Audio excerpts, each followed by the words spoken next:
ಇಲ್ಲಿ ಒಂದು ಬಸ್ಸುಗಳು ಅದ್ಭುತ. ನಮ್ಮಲ್ಲಿ KSRTC ಬಸ್ಸುಗಳು ಏನಿರ್ತಾವಲ್ಲ, ದೊಡ್ಡ ದೊಡ್ಡ ಕೆಂಪು ಬಸ್ಸುಗಳು ಆ ರೀತಿ ಇರೋದಿಲ್ಲ ಇಲ್ಲಿ. ಇನ್ನೊಂದು ವಿಶೇಷ ಏನಂದರೆ ಬನ್ನಿ, ಆ ಬಸ್ಸುಗಳು ಚಿಕ್ಕದಾಗಿರಲಿಕ್ಕೆ ಕಾರಣ ಏನಂತಂದರೆ ಇಲ್ಲಿ ರಸ್ತೆಗಳು ಕೂಡ ಚಿಕ್ಕದಾಗಿದ್ದಾವೆ. ಇದು ಸಮುದ್ರದ ತಟದಲ್ಲಿ ಅಲ್ಲಲ್ಲಿ ಒಂದಷ್ಟು ಸಣ್ಣ ಸಣ್ಣ ರಸ್ತೆಗಳು ಕೂಡ ನಮಗೆ ನೋಡೋಕೆ ಕಾಣಿಸುತ್ತೆ. ಪಕ್ಕದಲ್ಲಿಯೇ ಸಮುದ್ರವನ್ನು ನಾನು ನಿಮ್ಗೆ ತೋರಿಸುವಂಥ ಪ್ರಯತ್ನವನ್ನು ಮಾಡ್ತೀನಿ.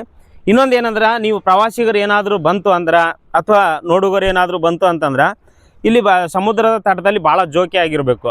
ಯಾಕಂತಂದ್ರೆ ಈ ನೀರು ಯಾವಾಗಲೂ ಪಾಚಿಗಡ್ತದೆ. ಈ ಸಮುದ್ರದ ತಟದಲ್ಲಿ ಎಲ್ಲಿ ನೋಡಿದ್ರೆ ಕಪ್ಪೆ ಚಿಪ್ಪುಗಳು ಕಾಣಸಿಗ್ತಾವೆ.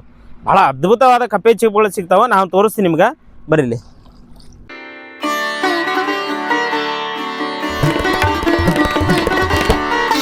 ನಮಸ್ಕಾರ ಯವ್ವ. ನಮಸ್ಕಾರ. ಆರಾಮಿದ್ದೀರಿ? ಆರಾಮದೀವ್ರಿ. ಒಳ್ಳೇದಾಗ್ಲಿ. ತುಂಬಾ ತುಂಬಾ ಸಂತೋಷ. ನಮಸ್ಕಾರ ವೀಕ್ಷಕರೇ, ಬದುಕಿನ ಪುಸ್ತಕ ಯೂಟ್ಯೂಬ್ ಚಾನಲ್ಗೆ ಸ್ವಾಗತ. ಬನ್ನಿ, ನಾನು ಇವತ್ತಿನ ದಿವಸ ಗೋವಾದಲ್ಲಿದ್ದೀನಿ.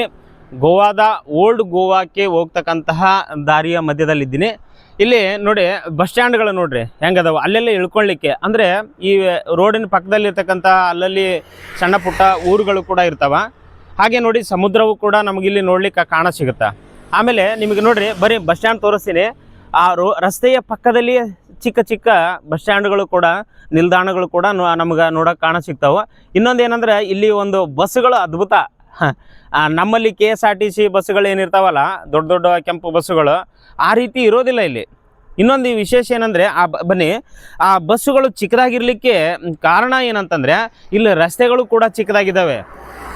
ಇದು ಸಮುದ್ರದ ತಟದಲ್ಲಿ ಅಲ್ಲಲ್ಲಿ ಒಂದಷ್ಟು ಸಣ್ಣ ಸಣ್ಣ ರಸ್ತೆಗಳು ಕೂಡ ನಮಗೆ ನೋಡೋಕೆ ಕಾಣ ಸಿಗ್ತಾವೆ. ಹಾಗಾಗಿ ಇವು ರಸ್ತೆಗಳು ಸಣ್ಣದಾಗಿ ಕಿರಿದಾಗಿ ಇರೋದ್ರಿಂದ ಬಸ್ಸುಗಳು ಕೂಡ ಚಿಕ್ಕದಾಗಿರ್ತವೆ. ಅಲ್ಲಿ ಓಡಾಡಲಿಕ್ಕೆ ಅನುಕೂಲ ಆಗ್ತದೆ ಅನ್ನೋ ದೃಷ್ಟಿಯಿಂದ ಭಾಳ ಚೆನ್ನಾಗಿರ್ತದೆ. ಇನ್ನೊಂದು ನೋಡಿ, ಈ ಒಂದು ಜನರು, ಇಲ್ಲಿ ಇರ್ತಕ್ಕಂಥ ಜನರು ಓಲ್ಡ್ ಗೋವಾಕ್ಕೆ ಅಥವಾ ಈ ಭಾಗ ಹಿಂಗೆ ಹೋದರೆ ಪಣಜಿ ಬರ್ತದೆ. ಈ ಪಣಜಿಗೆ ಹೋಗಬೇಕು ಅಂತಂದ್ರೆ ಅವರು ಈ ಬಸ್ ನಿಲ್ದಾಣದಲ್ಲಿ ಅವರು ಇದನ್ನು ಮಾಡ್ತಾರೆ. ಬನ್ನಿ, ಈ ಬಸ್ ಸ್ಟ್ಯಾಂಡ್ ತೋರಿಸ್ತೀನಿ ಹೆಂಗೈತೆ ನೋಡ್ರಿ. ಮತ್ತು ಯಾವುದೋ ಬೋರ್ಡು ಅದು ಇದು ಅಂತ ಏನು ಹಾಕಲ್ಲ ಇಲ್ಲಿ, ಭಾಳ ಸರಳವಾಗಿರ್ತದೆ. ಇದು ಬಸ್ ಸ್ಟ್ಯಾಂಡು. ಇದು ಇಲ್ಲಿಯ ಜನರಿಗೆ ಇದು ಬಸ್ ಸ್ಟ್ಯಾಂಡ್. ಇದು ನೋಡಿರಿ, ಇಷ್ಟು ನಿಸರ್ಗ ಸರ್, ಅದು ನಿಸರ್ಗ ಕೂಡ ಅದ್ಭುತವಾಗಿದೆ. ಆ ಪ್ರಕೃತಿಯ ಸೌಂದರ್ಯ ಅಲ್ಲಿ ನೋಡ್ರಿ. ಯಾರು ಎಷ್ಟೋ ವಾಹನಗಳು ಕೂಡ ಇಲ್ಲಿ ಬರ್ತಾ ಇರ್ತವೆ, ಓಲ್ಡ್ ಗೋವಾಕ್ಕೆ ಹೋಗ್ತಾರೆ. ಈ ಓಲ್ಡ್ ಗೋವಾದಲ್ಲಿ ಏನಂತಂದರೆ ಅಲ್ಲಿ ಚರ್ಚ್ ಇದೆ. ಆವಾಗ ಏನು ಪೋರ್ಚುಗಲ್ಲರ ಕಾಲದಲ್ಲಿ ಈ ಕ್ರಿಶ್ಚಿಯನ್ಸರು ಒಂದು ಪ್ರಾರ್ಥನೆಯನ್ನು ಮಾಡಲಿಕ್ಕೆ ಈ ಒಂದು ಪ್ಲೇಸನ್ನು ಮಾಡ್ಕೊಂಡಿದ್ರು ಆವಾಗಿನ ಕಾಲದಲ್ಲಿ. ಈಗಲೂ ಅವು ಗಟ್ಟಿಮುಟ್ಟಾಗಿದ್ದಾವೆ. ಚಾರೆ ಕಲ್ಲಿನಿಂದ ನಿರ್ಮಾಣ ಮಾಡಿರುವಂಥ ಚರ್ಚ್ಗಳು ಕೂಡ ಅಲ್ಲಿ ನಮಗೆ ನೋಡೋಕೆ ಕಾಣಿಸಿಗ್ತಾವೆ. ಇದೇ ರಸ್ತೆ ಆಚೆ ಚರ್ಚು, ಈಚೆನೂ ಚರ್ಚು, ಎರಡೂ ಚರ್ಚ್ ಅದಾವೆ. ಎರಡು ಚರ್ಚಿನಲ್ಲಿ, ಒಂದು ಚರ್ಚಿನಲ್ಲಿ ಒಂದು ಯೇಸು ಕ್ರಿಸ್ತನ ಶವ, ಉಗುರುಗಳು ಬೆಳೀತವೆ, ಕೂದಲುಗಳು ಬೆಳೀತವೆ ಅಂತಕ್ಕಂಥದ್ದು ಒಂದು ಪ್ರತೀತಿ ಇದೆ. ಅದನ್ನು ಎಷ್ಟು ಮಟ್ಟಿಗೆ ನಂಬಿಕೆನೋ ಗೊತ್ತಿಲ್ಲ. ಇವತ್ತಿನ ಆಧುನಿಕ ಜಗತ್ತಿನಲ್ಲಿ ಉಗುರುಗಳು ಬೆಳಿತವೆ, ಒಂದು ಶವಕ್ಕೆ ಉಗುರುಗಳು ಬೆಳಿತವೆ, ರೋಮಗಳು ಬೆಳಿತವೆ ಅನ್ನೋದು ಅಸಾಧ್ಯ. ಓಕೆ, ಇದು ಈಗ ಒಂದು ರಸ್ತೆ ಮತ್ತು ಬಸ್ ಸ್ಟ್ಯಾಂಡಿನ ಕಥೆ. ಆದರೆ ಈಗ ನಾವು ಬನ್ನಿ, ಈ ರಸ್ತೆಯ ಪಕ್ಕದಲ್ಲೇ ಸಮುದ್ರದ ತಟ ಇದೆ. ಆ ಸಮುದ್ರವನ್ನು ತೋರಿಸ್ತೀನಿ. ನಿಮಗೆ ಯಾವುದಾದ್ರೂ ಇಲ್ಲಿ ಇವತ್ತಿನ ಸಮಯದಲ್ಲಿ ಗೋವಾದ ಬಸ್ಸುಗಳನ್ನು ಕೂಡ ತೋರಿಸ್ತೀನಿ. ಬಸ್ಸುಗಳು ಬಂತಂದ್ರೆ ಸಣ್ಣ ಸಣ್ಣ ಬಸ್ಸುಗಳು, ಅಥವಾ ಪಣಜಿಯ ಬಸ್ ಸ್ಟ್ಯಾಂಡ್ನಲ್ಲಿ ಆದರೂ ತೋರಿಸ್ತೀನಿ. ಬನ್ನಿ, ಅದ್ಭುತ. ವೀಕ್ಷಕರೇ, ಬರ್ರಿ, ಈ ರಸ್ತೆಯ ಪಕ್ಕದಲ್ಲಿಯೇ ಸಮುದ್ರವನ್ನು ನಾನು ನಿಮ್ಗೆ ತೋರಿಸುವಂಥ ಪ್ರಯತ್ನವನ್ನು ಮಾಡ್ತೀನಿ. ಇನ್ನೊಂದು ಏನಂದ್ರೆ, ನೀವು ಪ್ರವಾಸಿಗರು ಏನಾದರೂ ಬಂತು ಅಂದ್ರೆ ಅಥವಾ ನೋಡುಗರು ಏನಾದರೂ ಬಂತು ಅಂತಂದ್ರೆ ಇಲ್ಲಿ ಸಮುದ್ರದ ತಟದಲ್ಲಿ ಭಾಳ ಜೋಕಿ ಆಗಿರಬೇಕು. ಯಾಕಂತಂದ್ರೆ ಈ ನೀರು ಯಾವಾಗಲೂ ಪಾಚಿಗಡ್ತದೆ, ಎಲ್ಲ ಇಲ್ಲಿ ಜಂಡುಗಟ್ತದೆ. ಆದರೂ ನೀವು ಏನಾದರೂ ಈ ರೀತಿ ಇದ್ರ ಮೇಲೆ ನೀವು ಕಾಲಿಡ್ತು ಅಂದರೆ ಜಾರ್ತವೆ. ಅದಕ್ಕೆ ಸುರಕ್ಷತೆ ಕಡೆಗೂ ನಿಮ್ಮ ಗಮನ ಇರಲಿ. ಭಾಳ ಹುಷಾರಾಗಿ ಬನ್ನಿ. ಹಾಂ, ಮತ್ತು ಆಮೇಲೆ ಇನ್ನೊಂದು ಏನಂದ್ರೆ, ಈ ಸಮುದ್ರದ ತಟದಲ್ಲಿ ಎಲ್ಲಿ ನೋಡಿದ್ರೆ ಕಪ್ಪೆ ಚಿಪ್ಪುಗಳು ಕಾಣ ಸಿಗ್ತಾವೆ. ಭಾಳ ಅದ್ಭುತವಾದ ಕಪ್ಪೆ ಚಿಪ್ಪುಗಳು ಸಿಗ್ತಾವೆ. ನಾನು ತೋರಿಸ್ತೀನಿ ನಿಮ್ಗೆ, ಬರೀಲಿ. ಹಾಂ, ಇಲ್ಲಿ ನೋಡ್ರಿ, ಈಗ ಕಪ್ಪೆ ಚಿಪ್ಪು ಎಲ್ಲಿ ನೋಡಿದ್ರೆ ಕಪ್ಪೆ ಚಿಪ್ಪು ಜಸ್ಟ್ ಓಪನ್ ಆಗೈತೆ ನೋಡ್ರಿ ಇದೀಗ ಸರ್. ಇಲ್ಲಿ ನೋಡ್ರಿ, ಈಗ ಅದ್ಭುತ. ಈ ಕಪ್ಪೆ ಚಿಪ್ಗಳು, ಈ ರೀತಿ ಕಪ್ಪೆ ಚಿಪ್ಗಳು ನಮಗೆ ಸಾಕಷ್ಟು ಸಿಗ್ತಾವೆ. ಆಮೇಲೆ ಎಲ್ಲೆಂದ್ರೆ ಅಲ್ಲಿ ಸಮುದ್ರದಲ್ಲಿ ಇಳಿಯೋದು, ಹೋಗೋದು ಮಾಡೋದೇನು ಬೇಡ. ಯಾಕಂತಂದ್ರೆ ಆಳ ಎಷ್ಟಿರುತ್ತೆ ಅಂತ ಗೊತ್ತಾಗಲ್ಲ. ಒಂದಿಷ್ಟು ಅದರದೇ ಆದ ಜಾಗಗಳದಾವೆ. ನಾವು ಸಮುದ್ರದಲ್ಲಿ ಇಳಿಲಿಕ್ಕೆ ಬೀಚ್ಗಳಲ್ಲಿ ಅಲ್ಲಿ ಹೋಗ್ಬೋದು. ಇದು ಭಾಳ ಒಂದು ಸುರಕ್ಷಿತವಾದಂತಹ ಸ್ಥಳ ಏನಲ್ಲ, ಹಾಗಾಗಿ ನಮ್ಗೆ ಭಯ ಅನ್ನಿಸ್ತಾ ಇದೆ. ಇದಕ್ಕೇನು ಇಳಿಯೋದು ಬೇಡ ಏನು ರೀ. ಇಲ್ಲಿ ಒಂದಷ್ಟು ನಾನು ನಿಮ್ಗೆ ಹಂಗೆ ಜಸ್ಟ್ ತೋರಿಸ್ತೀನಿ ನೋಡ್ರಿ. ಹಾಂ, ಇಲ್ಲಿ ಕಪ್ಪೆ ಚಿಪ್ಪುಗಳು ಸಿಗ್ತಾವೆ ನೋಡ್ರಿ. ಈಗ ಈ ರೀತಿಯ ಕಪ್ಪೆ ಚಿಪ್ಪುಗಳು ಎಲ್ಲಿ ಹೋದ್ರೆ ಸಿಗ್ತಾವೆ. ಫುಲ್ ಎಲ್ಲಿ ಹೋದ್ರೂ ಸಮುದ್ರನೇ, ಇಲ್ಲೆಲ್ಲ ಸಮುದ್ರ ಇದೆ. ಹಾಗೆ ನಾನು ಒಂದು ಸರಿ ನಿಮ್ಗೆ ತೋರಿಸ್ತೀನಿ. ಈ ಸಮುದ್ರವನ್ನು ದಾಟಿ ಆಚೆ ಕಡೆಗೆ ಹೋಗ್ತೀನಿ ಒಂದು ಬೋಟ್ನಲ್ಲಿ. ಈ ಕಡೆಯಿಂದ ಆ ಕಡೆಗೆ ಹೋಗಲಿಕ್ಕೆ ಒಂದು ಬೋಟಿನ ವ್ಯವಸ್ಥೆ ಕೂಡ ಇದೆ. ಆ ಬೋಟ್ನಲ್ಲಿ ಕೂಡ ನಾನು ಹೋಗಿ ತೋರಿಸ್ತೀನಿ. ಬರ್ರಿ ಇಲ್ಲಿ ಹಂಗೆ ಒಂದು ಸ್ವಲ್ಪ ಇಲ್ಲಿ ಒಂದಷ್ಟು ವ್ಯವಸ್ಥೆ ನೋಡೋಣ, ಇಲ್ಲಿ ಹೆಂಗೆ ಸಮುದ್ರ ಹೆಂಗಿರುತ್ತೆ ಅಂತ.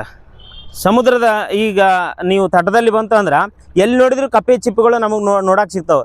ಈ ಕಪ್ಪೆ ಚಿಪ್ಪುಗಳಿಂದನೇ ಕಲ್ಲುಗಳು ಸೃಷ್ಟಿ ಆಗ್ತವೆ. ಇಲ್ಲಿ ನೋಡ್ರಿ, ಇಲ್ಲೆಲ್ಲ ಕಪ್ಪೆ ಚಿಪ್ಪುಗಳಿಂದನೇ ಒಂದು ಕಲ್ಲಿನ ರೂಪದಲ್ಲಿ ಸೃಷ್ಟಿಯಾಗೈತೆ.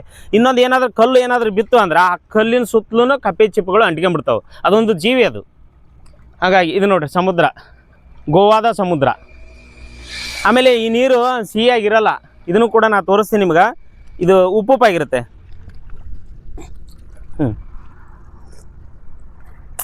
ಉಪ್ಪುಪ್ಪು ಅಷ್ಟೇನು ಸಿಹಿಯಾಗಿರಲ್ಲ, ಉಪ್ಪುಪ್ಪು. ಯಾಕಂದರೆ ಸಮುದ್ರದ ನೀರು ಆಗಿರೋದ್ರಿಂದ ಉಪ್ಪುಪ್ಪಾಗಿರ್ತದೆ. ನಾವು ಇಲ್ಲಿ ಇವತ್ತೇನಪ್ಪ ಅಂದರೆ ನಮ್ಮ ಸ್ನೇಹಿತರಾದಂಥ ಮುತ್ತಣ್ಣ ಬಿಜ್ಕಲ್, ಯೂಟ್ಯೂಬರ್ ಆದಂಥ ಮುತ್ತಣ್ಣ ಬಿಜ್ಕಲ್ರ ಜೊತೆ ನಾವು ಇವತ್ತು ಗೋವಾಕ್ಕೆ ಬಂದಿದ್ವಿ.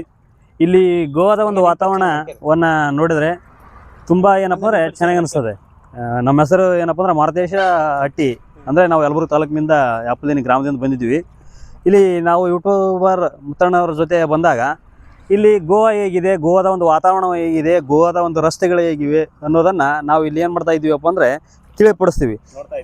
ನೋಡ್ತಾ ಇದ್ದೀವಿ. ಇಲ್ಲಿ ಆಳವಾದಂಥ ಒಂದು ಸಮುದ್ರ ಇದೆ. ಇಲ್ಲಿ ಆಳವಾದಂಥ ಸಮುದ್ರದ ಒಂದು ತಟದಲ್ಲಿ ನಾವು ಬಂದಿದ್ದೇವೆ. ಇದು ಉತ್ತಮವಾದಂಥ ಒಂದು ಸಮುದ್ರದ ತಟವೂ ಕೂಡ ಹೌದು. ಅದೇ ರೀತಿಯಾಗಿ ಏನಪ್ಪ ಅಂದರೆ ಇಲ್ಲಿ ಭಾಳಷ್ಟು ಏನು ಸಿಗ್ತಾ ಇದ್ದಾವಪ್ಪ ಅಂದರೆ ಪ್ರತಿಯೊಂದು ಏನಪ್ಪ ಅಂದರೆ ಕಪ್ಪೆ ಚಿಪ್ಪುಗಳು ಭಾಳ ಸಿಗ್ತಾ ಇದ್ದಾವೆ ಇಲ್ಲಿ ಈ ಸಮುದ್ರ ತಟದಲ್ಲಿ. ಇಲ್ಲಿ ಕಪ್ಪೆ ಚಿಪ್ಪುಗಳು ಏನಾಗಿವಪ್ಪ ಅಂದರೆ ಅವೆಲ್ಲ ಕೂಡಿಕೊಂಡು ಕಲ್ಲಿನ ರೂಪದಲ್ಲಿ ಏನಪ್ಪ ಅಂದ್ರೆ ಆಗಿವೆ. ನೋಡಿರಿ, ಬೇಕಾದರೆ ನೀವು ಇಲ್ಲಿ ತೋರಿಸ್ತಾ ಇದ್ದೀವಿ. ಇವೆಲ್ಲ ನೋಡಿರಿ, ಇದು ಎಲ್ಲ ಕಪ್ಪೆ ಚಿಪ್ಪು ಇವೆಲ್ಲ ಅಂಟಿಕೊಂಡಿವೆ. ಇವೆಲ್ಲ ನೋಡಿರಿ, ಇವೆಲ್ಲ ಕಪ್ಪೆ ಚಿಪ್ಪುಗಳು ಅಂಟಿಕೊಂಡೆ ಏನಾಗ್ಬಿಟ್ಟೆ ಒಂದೊಂದು ಕಲ್ಲಿನ ಒಂದು ರೂಪವನ್ನು ಏನು ಮಾಡಿಬಿಟ್ಟಿದ್ದಾವಪ್ಪ ಅಂದರೆ ಪಡ್ಕೊಂಡಿವೆ. ನೋಡಿರಿ ಸರ್, ಇಲ್ಲೆಲ್ಲ ಇವೆಲ್ಲ ನಿಮಗೆ ನೋಡ್ತಾ ಇರ್ಬೋದು. ಇವೆಲ್ಲ ಕಲ್ಲುಗಳು ಕಾಣ್ತಾ ಇದ್ದಾವೆ. ಇವು ಏನಾಗಿವಪ್ಪ ಅಂದರೆ ಈ ಥರ ಏನಪ್ಪ ಅಂದ್ರೆ ಚಾರೆ ಕಲ್ಲಿನ ಮೇಲೆ ಏನಾಗ್ಬಿಟ್ಟವಪ್ಪ ಅಂದರೆ ಕಪ್ಪೆ ಚಿಪ್ಪುಗಳು ಅಂಟ್ಕೊಂಡ್ಬಿಟ್ಟವೆ. ಹಂಗಾಗಿ ಏನಪ್ಪ ಅಂದರೆ ಇದು ಸಮುದ್ರ ಭಾಳಷ್ಟು ನೋಡೋರಿಗೆ ಏನಪ್ಪ ಪ್ರವಾಸಿ ಕ್ಷೇತ್ರ ಏನಪ್ಪ ಅಂದರೆ ಗೋವಾ ಆಗಿದೆ ಅಂತಂದು ಹೇಳ್ಬೋದು. ಇಲ್ಲಿನ ಒಂದು ರಸ್ತೆಗಳು ಕೂಡ ಏನಪ್ಪ ಭಾಳಷ್ಟು ಚಿಕ್ಕವಾಗಿವೆ. ಇಲ್ಲಿ ಬಸ್ಗಳು ಕೂಡ ಏನಪ್ಪ ಅಷ್ಟೇ ಒಂದು ಏನಪ್ಪ ಚಿಕ್ಕದಾಗಿವೆ ಅಂತಂದು ಕೂಡ ನಾವು ಇಲ್ಲಿ ಹೇಳ್ಬೋದು ಅಂತಂದು ಕಾಣ್ತಾ ಇದೆ. ಇಲ್ಲಿನ ಒಂದು ನೇಚರ್ ಕೂಡ ಏನಪ್ಪ ಉತ್ತಮವಾದಂಥ ಒಂದು ಏನಪ್ಪ ಅಂದರೆ ನೇಚರ್ ಇದೆ. ಭಾಳಷ್ಟು ಏನಪ್ಪ ಅಂದರೆ ಪ್ರವಾಸಿಗರನ್ನು ಕೈ ಬೀಸಿ ಕರೆಯುವಂಥ ಒಂದು ಏನಪ್ಪ ಸಮುದ್ರ ತಟದ ಒಂದು ಏನಪ್ಪ ಇಲ್ಲಿ ಕಲ್ಪನೆ ಮಾಡಿಕೊಳ್ಳೋದಕ್ಕಿಂತ ಏನಪ್ಪ ಅತ್ಯದ್ಭುತವಾದಂಥ ಒಂದು ಏನಪ್ಪ ಅಂದರೆ ರಮಣೀಯವಾದಂಥ ದೃಶ್ಯಗಳು ಕೂಡ ಏನಪ್ಪ ಕಾಣ್ಬೋದು ನಾವು ಈ ಒಂದು ಗೋವಾದಲ್ಲಿ ಅಂತಂದು ಹೇಳ್ಬೋದು. ಮೀನು ಬೀಳ್ತವೆ. ಯಾರೋ ಇಲ್ಲಿ ಒಬ್ರು ಮೀನು ಹಿಡ್ಕೊಂಬಂದ್ರೆ ಅಣ್ಣರು, ಅವು ಸಮುದ್ರದೊಳಗೆ ತೊಳೆದ್ರು ಅವರು. ಈ ಥರ ಚಿಕ್ಕ ಚಿಕ್ಕ ಮೀನುಗಳು ಕೂಡ ನಮಗಿಲ್ಲಿ ಸಿಗ್ತಾವ. ಅವರು ಇಲ್ಲೇ ಸಮುದ್ರದ ದಂಡಿ ಒಳಗೆ ಹಿಡ್ಕೊಂಡು ಇಲ್ಲಿ ನೋಡ್ರಿ ಸರ್ ತೋರಿಸ್ರಿ. ಈಗ ಇದು ತೊಳ್ಕೊಂಡು ಹೋದ್ರು ಅವನ್ನ. ಇಲ್ಲಿ ರಾಜೇಶನವರು ಏನು ಮಾಡಿದ್ರಪ್ಪ ಅಂದ್ರೆ ಸಮುದ್ರ ತಟದಲ್ಲಿ ಚಿಕ್ಕ ಚಿಕ್ಕ ಮೀನುಗಳನ್ನು ಹಿಡ್ತಾ ಇದ್ರು. ಇವು ಮೀನುಗಳನ್ನು ನೋಡ್ತಾ ಇದ್ದರೆ ನಮಗೆ ನಮ್ಮಲ್ಲಿ ನೋಡುವಂಥ ಮೀನುಗಳು ಮತ್ತು ಈ ಸಮುದ್ರ ತಟದಲ್ಲಿರುವಂಥ ಮೀನುಗಳಿಗೆ ಏನಪ್ಪ ಭಾಳಷ್ಟು ಏನಪ್ಪ ವ್ಯತ್ಯಾಸ ಇದೆ. ಭಾಳಷ್ಟು ಏನಪ್ಪ ಅಂದರೆ ಇಲ್ಲಿ ಈ ಬೀಚ್ನಲ್ಲೇ ಅಂದರೆ ಸಮುದ್ರ ಅಂದಮೇಲೆ ಮೀನು ನೋಡ್ರಿ, ಇಲ್ಲಿ ನಿಮ್ಗೆ ಕಾಣ್ತಾ ಇರ್ಬೋದು. ಇಲ್ಲೆಲ್ಲ ನೋಡ್ರಿ, ಈಗ ಇಲ್ಲಿ ಒಂದೊಂದುಗಳು ಇಲ್ಲಿ ಕಾಣ್ತಾ ಇದ್ದಾವೆ ನೋಡಿ, ಚಿಕ್ಕ ಚಿಕ್ಕ ಮೀನುಗಳು ಇಲ್ಲಿ ಕಾಣ್ತಾ ಇದ್ದಾವೆ. ಭಾಳಷ್ಟು ಏನಪ್ಪ ಸಮುದ್ರ ತಟ ಅಂದಮೇಲೆ ಏನಪ್ಪ ಮೀನುಗಳು ಇದ್ದೇ ಇರ್ತವೆ. ಇಲ್ಲಿ ನೋಡ್ತಾ ಇರ್ಬೋದು. ಈಗೆಲ್ಲ ಅವರು ಮೀನು ಹಿಡ್ಕೊಂಡು ಏನು ಮಾಡ್ತಾ ಇದ್ದಾರೆ, ಹೋಗ್ತಾ ಇದ್ದಾರೆ. ಭಾಳಷ್ಟು ಏನಪ್ಪ ನೋಡ್ರಿ, ಇದಕ್ಕೆ ಬಿಟ್ಬಿಡ್ರಿ ಸರ್ ಅವನ್ನ ಹೋಗ್ಲಿ. ನೋಡ್ರಿ ನಮ್ಮಲ್ಲಿ ಇವು ಸಿಗ್ತಾ ಇದ್ದಾವೆ. ಬಟ್ ಇದನ್ನೇ ನಾವು ಏನು ಮಾಡ್ತಾ ಇದೀವಪ್ಪ ಅಂದ್ರೆ ಅದೇ ಒಂದು ನೀರಿಗೆ ಸಮುದ್ರಕ್ಕೆ ಬಿಡ್ತಾ ಇದ್ವಿ. ಇದೊಂದು ಅದ್ಭುತ ದೃಶ್ಯ. ಯಾಕಂದ್ರೆ ನಮ್ಮ ಭಾಗದಲ್ಲಿ ಈ ರೀತಿ ನೋಡಕ್ಕೆ ಸಿಗಲ್ಲ. ಇನ್ನೊಂದು ಏನಂದ್ರೆ ಅಲ್ಲೆಲ್ಲೇ ಕೆರೆಗಳು ಇರ್ತಾವೆ. ಆ ಕೆರೆ ನೋಡ್ಬೋದು ನಾವು. ಆ ಕೆರೆ ಒಳಗೂ ಒಂದಷ್ಟು ಜನ ಮೀನುಗಾರಿಕೆ ಮಾಡ್ತಾ ಇರ್ತಾರೆ. ಅವನ್ನೆಲ್ಲ ನಾವು ಗಮನಿಸ್ಬೋದು ಆ ಸಣ್ಣ ಪುಟ್ಟ ಕೆರೆಗಳಲ್ಲಿ, ಹಳ್ಳಗಳಲ್ಲಿ. ಬಟ್ ಇದು ದೊಡ್ಡ ಸಮುದ್ರ. ಇದು ಎಲ್ಲಿ ನೋಡಿದ್ರು ನೀರೇ, ಎಲ್ಲಿ ನೋಡಿದ್ರು ನೀರೇ. ಹೀಗಾಗಿ ಈ ಬಸ್ ನೋಡ್ರಿ, ಇವತ್ತು ಭಾನುವಾರ ಆಗಿರೋದ್ರಿಂದ ಬಸ್ಸುಗಳು ಕೂಡ ಭಾಳ ಬರಲ್ಲ ಇಲ್ಲಿ. ಈ ಬಸ್ಸುಗಳು ಏನಾದರೂ ಬಂತು ಅಂದರೆ ತೋರಿಸುವಂಥ ಪ್ರಯತ್ನವನ್ನು ಮಾಡ್ತೀನಿ. ಈಗ ನಾವಿಬ್ಬರು ಸ್ನೇಹಿತರು, ಅವರು ಕೂಡ ಸಮುದ್ರವನ್ನು ವೀಕ್ಷಣೆ ಮಾಡ್ತಾ ಇದ್ದಾರೆ. ಭಾಳ ಚೆನ್ನಾಗಿದೆ. ಯಾವಾಗಾದರೂ ನೀವು ಬಂತು ಅಂದರೆ ಈ ರೀತಿ ಪ್ರಶಾಂತವಾದ ಸಮುದ್ರದ ತಟದಲ್ಲಿ ನಿಂತ್ಕೊಂಡು ನೀವು ಈ ರೀತಿ ಒಂದಷ್ಟು ಸಣ್ಣ ಪುಟ್ಟ ದೃಶ್ಯಗಳನ್ನು ಗಮನಿಸಿಕೊಂಡು ಮನೋರಂಜನೆ ಪಡ್ಕೊಂಡು ಮನಸ್ಸನ್ನು ಖುಷಿ ಪಡಿಸ್ಕೊಂಡು ಹೋಗ್ಬೋದು. ತುಂಬ ಒಳ್ಳೆಯ ಜಾಗ ಇದು. ನಮ್ಮ ಸ್ನೇಹಿತರು ನೋಡಿ ಸಮುದ್ರದ ತಟದಲ್ಲಿ ನಿಂತ್ಕೊಂಡು ಅದ್ಭುತ ಇದೊಂದು ದೃಶ್ಯ ನೋಡಿರಿ ಎಷ್ಟು ಚೆನ್ನಾಗಿ ಕಾಣಿಸ್ತಾ ಇದೆ. ಆಮೇಲೆ ಪರಿಸರನೂ ಕೂಡ ಅಷ್ಟೇ ಹಚ್ಚ ಹಸಿರಾಗಿದೆ. ಇಲ್ಲಿ ನಮ್ಮ ಭಾಗದಲ್ಲಿ ಅಲ್ಲೊಂದು ಇಲ್ಲೊಂದು ಗಿಡ ಮರಗಳು ಕಾಣಸಿಗ್ತಾವ. ಇಲ್ಲಿ ಏನಂತಂದ್ರೆ ಹೆಜ್ಜೆ ಹೆಜ್ಜೆ ಎಲ್ಲ ಅಕ್ಕಪಕ್ಕದಲ್ಲಿ ಹಂಗೆ ಪಕ್ಕದಲ್ಲಿ ಗಿಡ ಮರಗಳು ಉಟ್ಕೊಂಡಿರ್ತವೆ. ಇದೊಂದು ಕಾಡು, ಮೊದಲೆಲ್ಲ ಕಾಡು, ಇದು ಫುಲ್ ಕಾಡು. ಈಗೆಲ್ಲ ಬಿಲ್ಡಿಂಗ್ಗಳು ತಯಾರಾಗಿರೋದ್ರಿಂದ ಅಲ್ಲಲ್ಲೇ ಮನೆಗಳು ಉಟ್ಕೊಂಡಿರೋದ್ರಿಂದ ಒಂದಷ್ಟು ಗಿಡಗಳನ್ನು ನಾಶ ಮಾಡ್ಯಾರ. ಇಲ್ಲೊಂದು ನೋಡ್ರಿ ಏಡಿ ನಮ್ಮ ಸ್ನೇಹಿತರು ಏಡಿ ತಂದ್ರು. ಚಿಕ್ಕದು ಏಡಿ ಐತಿ ನೋಡ್ರಿ. ಈ ರೀತಿ ಚಾರೆ ಕಲ್ಲಿನೊಳಗೆ ಏಡಿಗಳು ಅಡಿಕೊಂಡಿರ್ತಾವೆ, ಉಟ್ಕೊಳ್ತಾವೆ. ನೀರಿನ ಜಾತಿ ಅಲ್ವಾ, ನೀರಿನಲ್ಲಿ ಉಟ್ಕೊಂಡಿರ್ತೈತೆ. ನಿಮ್ಮ ಗೋವಾ ಅಂತಂದ್ರೇ ಸಮುದ್ರ. ನಾವು ಬರೋದೇ ಬೀಚ್ ನೋಡೋಕ್ಕೆ, ಸಮುದ್ರ ನೋಡೋಕ್ಕೆ, ಬೋಟ್ಸ್ನಲ್ಲಿ ಎಂಜಾಯ್ ಮಾಡೋಕ್ಕೆ ಈ ರೀತಿ ಬರ್ತೇವೆ. ನಾವು ಒಂದಷ್ಟು ಈ ದೃಶ್ಯವನ್ನು ಏನೋ ನಿಮಗೆ ತೋರಿಸ್ಬೇಕನ್ನಿಸ್ತು, ನಾವು ಕೂಡ ಸವಿಬೇಕನ್ನಿಸ್ತು, ಹಂಗಾಗಿ ಬಂದ್ವಿ. ಖುಷಿ ಆಯಿತು. ತಮಗೂ ಇಷ್ಟ ಆಗಿದೆ ಅಂತ ಭಾವಿಸ್ತೀನಿ. ಈ ಸಮುದ್ರದ ತಟ ಮತ್ತು ಸಮುದ್ರದ ತಟದಲ್ಲಿರುವಂಥ ರಸ್ತೆ, ಅಲ್ಲಲ್ಲಿ ಹೋಗ್ತಕ್ಕಂಥ ಸಣ್ಣ ಕಿರಿದಾದ ರಸ್ತೆಗಳು, ಕಿರಿದಾದ ರಸ್ತೆಗಳ ಮೇಲೆ ಹೋಗ್ತಕ್ಕಂಥ ವಾಹನಗಳು, ಅದಂತ ಅದ್ಭುತವಾದ ದೃಶ್ಯ. ಇಲ್ಲಿ ಒಬ್ಬರು ಮೀನು ಹಿಡಿಯುವಂಥದ್ದು ಕೂಡ ನಮ್ಗೆ ನೋಡೋಕ್ಕೆ ಸಿಕ್ತು. ನಮ್ಮ ಸ್ನೇಹಿತರ ಸಮುದ್ರದ ಒಂದು ದೃಶ್ಯವನ್ನು ಸೆರೆ ಹಿಡಿಯುವಂಥ ಪ್ರಯತ್ನವನ್ನು ಮಾಡ್ತಾರೆ. ಸಮುದ್ರದ ಸೌಂದರ್ಯವನ್ನು ಸೆರೆ ಹಿಡಿಯುವಂಥ ಪ್ರಯತ್ನವನ್ನು ಮಾಡ್ತಾ ಇದ್ದಾರೆ. ಭಾಳ ಖುಷಿ ಆಗುತ್ತೆ. ಇದು ನಾವು ಬಂದದಕ್ಕೂ ಸಾರ್ಥಕತೆ ಆಯ್ತು. ಇಲ್ಲಿ ನೋಡಿ, ಈಗ ಈ ಥರ ಸಣ್ಣ ಪುಟ್ಟ ವಾಹನಗಳು ಹೋಗ್ತಾ ಇರ್ತವೆ. ಈಗ ಚಿಕ್ಕದಾದ ವಾಹನಗಳು, ಅದೇನು ದೊಡ್ಡದಿಲ್ಲ. ನಮ್ಮಲ್ಲಿ ದೊಡ್ಡ ಬಸ್ಸು, ಕರ್ನಾಟಕದಲ್ಲಿ ದೊಡ್ಡ ದೊಡ್ಡ ಬಸ್ಸುಗಳು ನೋಡೋಕೆ ಸಿಗ್ತಾವೆ. ಓಕೆ, ಇಲ್ಲಿಗೆ ಇವತ್ತಿನ ಎಪಿಸೋಡ್, ಇವತ್ತಿನ ಕತೆ ಇಲ್ಲಿಗೆ ಮುಗಿಸೋಣ. ಮತ್ತು ಮುಂದೆ ಹೋಗ್ತೀನಿ. ಹಾಗೆ ಅಲ್ಲಿ ಯಾವುದಾದ್ರೂ ಒಂದು ಒಳ್ಳೆಯ ಶಾಲೆಯನ್ನು ತೋರಿಸ್ಬೇಕಂತ ಮಾಡ್ಕೊಂಡಿದ್ದೀನಿ. ಹಾಗೆ ಒಂದು ಮಂದಿರವನ್ನು ತೋರಿಸ್ಬೇಕಂತ ಮಾಡಿದ್ದೀನಿ. ಯಾಕಂತಂದ್ರೆ ಗೋವಾದಲ್ಲಿ ಯಾವ ರೀತಿಯಾಗಿ ಶಾಲೆಗಳಿರ್ತಾವೆ, ಗೋವಾದ ಮಂದಿರಗಳು ಯಾವ ರೀತಿಯಾಗಿರ್ತಾವೆ, ಬರೀ ಚರ್ಚ್ಗಳಿರ್ತಾವೆ ಅಂತಕ್ಕಂಥ ಪರಿಕಲ್ಪನೆ ಇದೆ ಎಷ್ಟೋ ಜನರಿಗೆ. ಹಾಗಾಗಿ ನಾನು ಇಲ್ಲಿಯ ಹಿಂದೂಗಳು ಕೂಡ ಇದ್ದಾರೆ, ಕ್ರಿಶ್ಚಿಯನ್ಸು ಕೂಡ ಇದ್ದಾರೆ, ಎಲ್ಲ ಧರ್ಮದವರು ಭಾಳಷ್ಟು ಬೆಳಗಾವಿಯಿಂದ ಕರ್ನಾಟಕದಿಂದ ಗೋವಾಕ್ಕೆ ಬಂದು ಇಲ್ಲೇ ನೆಲೆ ಊರಿ ಬದುಕನ್ನು ಕಟ್ಕೊಂಡಿರೋಂಥ ಕಥೆನೂ ಕೂಡ ಭಾಳಷ್ಟು ಇದ್ದಾವೆ. ಅವುಗಳನ್ನು ಏನಾದರೂ ವಿಡಿಯೋ ಮಾಡಲಿಕ್ಕೆ ಅವಕಾಶ ಸಿಕ್ತು ಅಂದರೆ ನಾನು ಮಾಡಿ ತೋರಿಸ್ತೀನಿ. ಓಕೆ, ನದಿ ಅಂತ ಹೇಳ್ತಾರೆ. ಇದು ಸಮುದ್ರವೂ ಕೂಡ ಸಮುದ್ರ. ಹಿಂಗಾಗಿ ಬರ್ರಿ ಇಲ್ಲಿ ಸ್ಥಳೀಯ ಗ್ರಾಮಸ್ಥರನ್ನು ಕೂಡ ಮಾತಾಡಿಸ್ತೀನಿ. ಅವ್ರು ಏನಂತಾರೆ. ಸರ್ ನಮಸ್ತೆ, ಆರಾಮ? ಏನು ಇದು ನದಿ ಹೆಸರು ಏನು? ಸಮುದ್ರದ मांडवी नदी गांव का विलेज का हाँ विलेज से हमारा ये नदी है ना, जोर से बोलिए. हाँ नदी है गांव का, गांव से जुड़ा है सिटी शहर में. ಇದು ಹಳ್ಳಿ ಊರಿಂದ ಊರಿಗೆ ಎಲ್ಲ ಟಚ್ ಆಗಿದಾವೆ ಅಂತ ಹೇಳ್ತಾರೆ. शहर में पूरा ನಿಮ್ಮ ಹೆಸರು ಏನ್ರಿ? हाँ ನಿಮ್ಮ ಹೆಸರು? मैं सर तुम्हारा नाम क्या है? दुर्गादास. दुर्गादास. ओके, ನಿಮ್ಮ ಮನೆ आपका गांव घर कहाँ है? घर इधर ही है सापेत रो. ಇದೆ ಅಂತೆ ಸಾಫೇರಿ ಒಳಗೆ. ಸಾಫೇರಿ ಅನ್ನೋದು ಒಂದು ಪ್ಲೇಸ್. ಇವರು ಒಂದು ಸ್ವಲ್ಪ ನದಿ ಬಗ್ಗೆ ಏನಾದ್ರು ಹೇಳ್ತಾರೆ. ಏನಾದ್ರು ಹೇಳಿ. इसमें क्या क्या यूज करते हैं? इसमें खाली रेती रेती है. हाँ? रेती हाँ. मच्छी और आप भी इसमें जाता है चलता है. ಇವ್ರು ಏನು ಹೇಳ್ತಾ ಇದ್ದಾರೆ, ಈ ಒಂದು ಏನು ಸಮುದ್ರ ಇದೆ ಇದನ್ನ ಮರಳಿಗೋಸ್ಕರ ಬಳಸ್ಕೋತಾರೆ ಅಂತ ಹೇಳ್ತಾರೆ. ಇನ್ನೊಂದು ಏನಂತಂದ್ರೆ ಇದ್ರೊಳಗೆ ಬೋಟಿಂಗ್ ಕೂಡ ಮಾಡ್ತಾರೆ. ಈ ಸಮುದ್ರದಲ್ಲಿ ಫಿಶಿಂಗ್ ಕೂಡ ಮಾಡ್ತಾರೆ. ಅಂದರೆ ಮೀನ ಹಿಡಿಲಿಕ್ಕೆ ಹೋಗ್ತಾರೆ.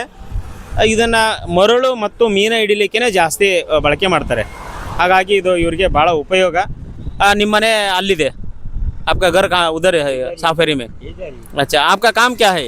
मैं ये निम ಕೆಲಸ बिल्डिंग का काम करते हैं. और इधर फिशिंग बोटिंग बोलिए. अभी ऑफ सीजन है ना, ऑफ सीजन में नहीं चालू है.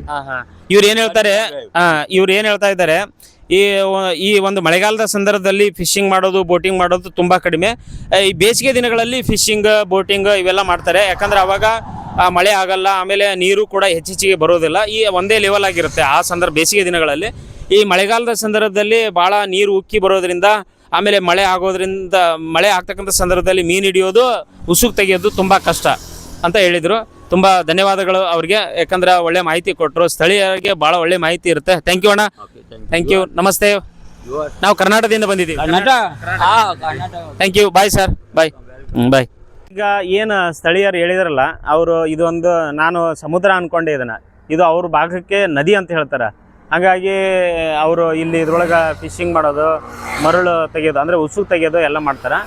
ಈ ಒಂದು ನದಿಯ ಅಪೋಸಿಟ್ಗೆ ಒಂದು ಕ್ರೈಸ್ತರ ಒಂದು ಸಣ್ಣ ಗುಡಿಗಳು ಕೂಡ ನಮ್ಗೆ ನೋಡಕ್ ಸಿಗ್ತಾವೆ.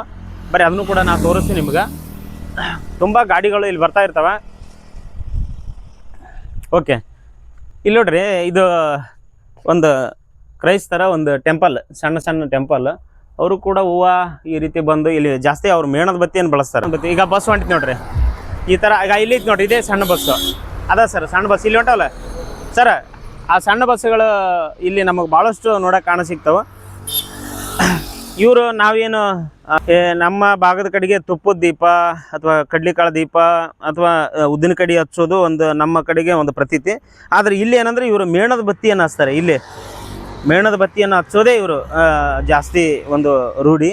ಹಾಗಾಗಿ ಕ್ರೈಸ್ತನಿಗೆ ಒಂದು ಮೇಣದ ಬತ್ತಿ ಹಚ್ಚಿದರೆ ಭಗವಂತ ನಮಗೆ ಆಶೀರ್ವಾದ ಮಾಡ್ತಾನೆ ಅಂತಕ್ಕಂಥದ್ದು ಒಂದು ನಂಬಿಕೆ. ಆಮೇಲೆ ಹಳೆಯ ಕಾಲದ ಒಂದು ಇಲ್ಲೊಂದು ಏನೋ ಅವಾಗಲಿಂದನೂ ನಡೆದುಕೊಂಡು ಬರೋ ಒಂದು ಪದ್ಧತಿ ಉಳಿಸ್ಕೊಂಡು ಹಾಗೆ ಬಂದಿದ್ದಾರೆ. ಇಲ್ಲೊಂದು ಗುರುತನ್ನು ಮಾಡಿದ್ದಾರೆ. ಈಗಿನ ಕಾಲದ ಒಂದು ಸ್ವಲ್ಪ ಟೈಲ್ಸ್ ಗಿಲ್ಸ್ ಹಾಕಿ ಡಿಸೈನ್ ಮಾಡ್ಯಾರ. ಆಗಿನ ಕಾಲದ ಕಲ್ಲು ನೋಡ್ಬೋದು ನೀವು. ಅಲ್ಲಿ ಒಂದಷ್ಟು ಅಕ್ಷರಗಳು ಕೂಡ ನಮ್ಗೆ ನೋಡೋಕೆ ಕಾಣ ಸಿಗ್ತಾವೆ. ಇಲ್ಲಿ ಇದು ಕ್ರೈಸ್ತರು ಆರಾಧನೆ ಮಾಡ್ತಕ್ಕಂತಹ ಜಾಗ. ಇಲ್ಲಿ ಬಂದು ಅವರು ಕೆಲವರಿಗೆ ಅಲ್ಲಿ ಈ ಭಾಗದಿಂದ ಹೋದರೆ ದೊಡ್ಡ ಚರ್ಚಿಗೆ ಹೋಗ್ಲಿಕ್ಕೆ ಆಗ್ಲಾರ್ದವರು ಇಲ್ಲೇ ಒಂದು ಸಣ್ಣದೊಂದು ಪ್ರಾರ್ಥನೆಯನ್ನು ಮುಗಿಸ್ಕೊಳ್ಬೋದು. ಅವರೆಲ್ಲ ಪೂಜೆ ಪುನಸ್ಕಾರ ಮಾಡ್ಕೊಂಡು ಭಾಳ ಚೆನ್ನಾಗಿದೆ. ಓಕೆ, ಹೋಗೊಂಡು ಬನ್ನಿ. ಹಾಗೆ ಮುಂದೆ ಅಲ್ಲಿ ಒಂದು ಶಾಲೆಯನ್ನು ತೋರಿಸುವಂಥ ಪ್ರಯತ್ನವನ್ನು ಕೂಡ ಮಾಡ್ತೀನಿ. ಇಲ್ಲಿ ಎಲ್ಲೇ ಹೋದರೂ ಪಾಚಿ ಇರ್ತದೆ, ಭಾಳ ಹುಷಾರಾಗಿ ನಡೆದಾಡಬೇಕಷ್ಟೇ. ಓಕೆ, ಬನ್ನಿ. ರೋಡ್ ಪಕ್ಕದಲ್ಲಿ ಇಲ್ಲಿ ಸ್ಥಳೀಯ ಮನೆಗಳು ಕೂಡ ನಮಗೆ ನೋಡೋಕೆ ಕಾಣಿಸ್ತಾವೆ. ಭಾಳ ಅದ್ಭುತವಾದಂಥ ದೊಡ್ಡ ಮನೆಗಳು. ಅದ್ರ ಮುಂದೆನೇ ವ್ಯೂ ಪಾಯಿಂಟ್ ಕೂಡ ಇದೆ ಇಲ್ಲಿ ಒಂದು.